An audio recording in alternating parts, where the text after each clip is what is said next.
ప్రధానమైనటువంటి వాదన నిజంగా ఏంటి రైతుల గురించి మీరు పట్టించుకోవట్లేదా? వైఎస్ఆర్ కాంగ్రెస్ పార్టీ రాజధాని రైతులను బాగా చూసుకునేదా ఏంటి? అసలు ఆయన వర్షం కొన్నటువంటి అర్థం ఎంతో మీరే చెప్పాలి. మరి సార్, ఒకటి ఈరోజు ఆంధ్రప్రదేశ్ రీస్టార్ట్ అంటే ఈరోజు మోదీ గారు అమరావతి పనులను పునఃప్రారంభిస్తున్నారంటే గత ప్రభుత్వము వైఎస్ఆర్సీపీ ఈరోజు గత ప్రభుత్వ కాలంలో ఏ విధమైన అభివృద్ధి జరగలేదు, ఆ అభివృద్ధి కుంటుపడకుండా ముందుకెళ్లాలనే ఉద్దేశంతో పునఃప్రారంభం చేస్తున్నారు.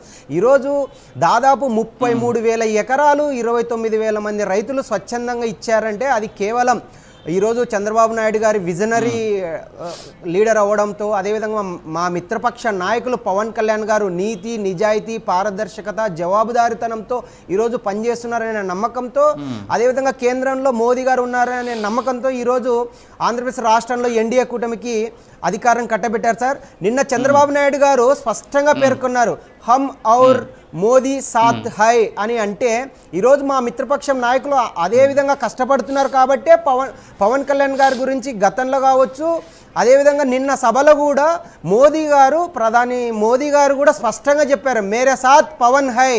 ఎన్టీ రామారావు గారు ఏదైతే డెవలప్మెంట్ కోసం ఆంధ్రప్రదేశ్ అభివృద్ధి కోసం కృషి చేశారో దాని తాలూకు అభివృద్ధి కేవలం పవన్ కళ్యాణ్ గారు, చంద్రబాబు నాయుడు గారు వల్లనే సాధ్యం, మనమే సాధ్యం చేస్తాము అని చెప్పేసి చెప్పడానికి ఒకటే ఉదాహరణ సార్.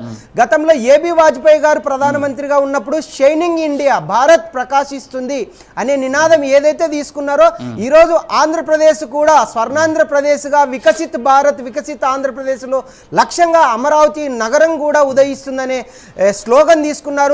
ఈరోజు ఒకటే చెప్తున్నాను, ఇండి అలియన్స్ కూటమిలు ఉన్నటువంటి ప్రధాన పార్టీలు ఏవైతే తల్లి కాంగ్రెస్, పిల్ల కాంగ్రెస్, వైఎస్ఆర్సీపీ నాయకులు కావచ్చు, ఇతర సిపిఐ, సిపిఎం పార్టీలు కానీ ఇతర పార్టీలకు నేను స్పష్టంగా ఒకటే ప్రశ్నిస్తున్నాను సార్ మీడియా ముఖంగా. ఈరోజు ఆంధ్రప్రదేశ్ రాష్ట్ర అభివృద్ధి కోసం మోదీ గారు గతంలో ఏమి ఇచ్చారో చెప్పాము, ఈరోజు ఏమి ఇవ్వబోతున్నారు కూడా ఒకటి చెప్పాం.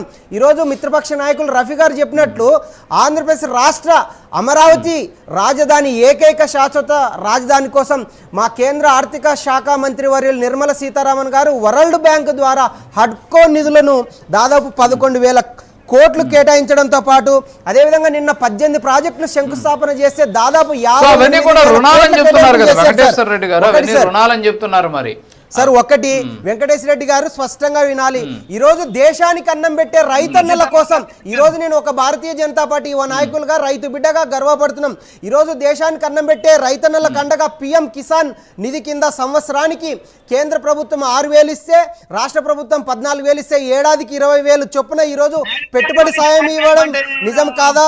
అదేవిధంగా ఈరోజు అది కాదండి, ఆయన అడిగిన ప్రశ్నకి సమాధానం చెప్పండి సార్. మీరు వెంకటేశ్వర రెడ్డి గారు ఏమంటున్నారంటే అసలు బీజేపీ మేమే మొత్తం కేంద్రం ద్వారానే అమరావతి రాజధాని నిర్మాణం జరుగుతుందని చెప్పినప్పుడు మీరు ఎందుకు దాన్ని రుణాల రూపంలో ఇస్తున్నారు, గ్రాంట్స్ రూపంలో ఎందుకు ఇవ్వలేదు అనేది మొదటి ప్రశ్న. రెండోది చట్టబద్ధత ఎందుకు కల్పించలేదు సార్? ఒకటి గెజిటెడ్ ఆల్రెడీ ఏకైక రాజధాని అమరావతి అనే గెజిటెడ్ వచ్చింది. ఈరోజు వెంకటేశ్వర రెడ్డి గారు విషయం తెలుసుకోవాలి. మీరు ఈరోజు ఉత్తరాంధ్ర జిల్లాలకు కావచ్చు, రాయలసీమ జిల్లాలకు కావచ్చు, అదేవిధంగా ప్రకాశం జిల్లాలకు స్పెషల్ గ్రాంట్స్ గతంలో ఇచ్చారు, మళ్ళీ ఇస్తున్నారు, గతంలో రాబోయే రోజుల్లో కూడా మళ్ళీ ఇవ్వబోతున్నారు.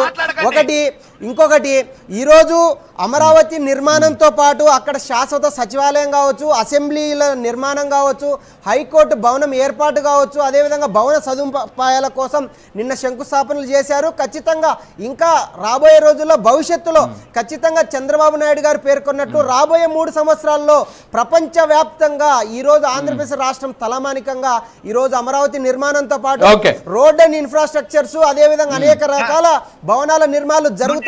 ఖచ్చితంగా కేంద్ర పథకాలు కానీ అదేవిధంగా బడ్జెట్ కేటాయింపులు భవిష్యత్తులో ఖచ్చితంగా చేస్తారు. భవిష్యత్తులో వెంకటేశ్వర రెడ్డి గారు మాట్లాడి. నేనేమంటానంటే శంకుస్థాపనలు అనేవి ఇంతకు ముందు కూడా చేశారు, ఇప్పుడు కొత్త ఏం కాదు. ఇప్పుడు నేను చెప్తున్న మాట ఏంది, గజెట్ లో పెట్టారని అబద్ధాలు